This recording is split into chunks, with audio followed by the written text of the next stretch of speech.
જય મોગલમાં, જય માતાજી. કેમ છો બધા? મજામાં જ છો? ચાલો, તો હું આજે નવરી હતી તો મને એમ થયું કે ચાલ નવરી બેઠી કાંઈ કરું.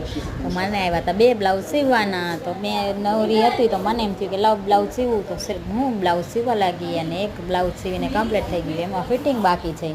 હવે ફિટિંગ મારીને હું પછી ફ્રી થઈ જઈશ. જો એ સમય છે તો બીજો ટાઈમ હશે તો હું બીજો બ્લાઉઝ સીવીશ. તો મારી પાસે ટાઈમ છે તો હું બીજું સીવી નાખું છું બ્લાઉઝ. મારા મમ્મીએ કીધું સીવીને કમ્પ્લીટ કરી નાખ, બીજું બ્લાઉઝ કાંઈ કામ છે નહીં અત્યારે. તો હું જો બીજું બ્લાઉઝ સીવવા લાગી ગઈ છું. અને હવે અમારે બીજું બ્લાઉઝ સીવાઈ જાય તો આ બીજું બ્લાઉઝ સીવાઈ ગયું છે. હવે હું બ્લાઉઝને સંકેલીને રાખી દઉં છું. કાજ બટન પછી કરીશ. હવે હું સાડી સંકેલું છું. સાડી સંકેલીને રાખી દઈશ વાળીને. અને હવે સંચો રાખી દઉં. સંચો બધું સમેટીને રાખ્યો. હવે મને લાગી છે ભૂખ અને તમે બધા આવી જાઓ જમવા. મારી પાસે ખીચડી છે, બાજરાના રોટલા છે. ચાલો બધા જમવા. જય માતાજી.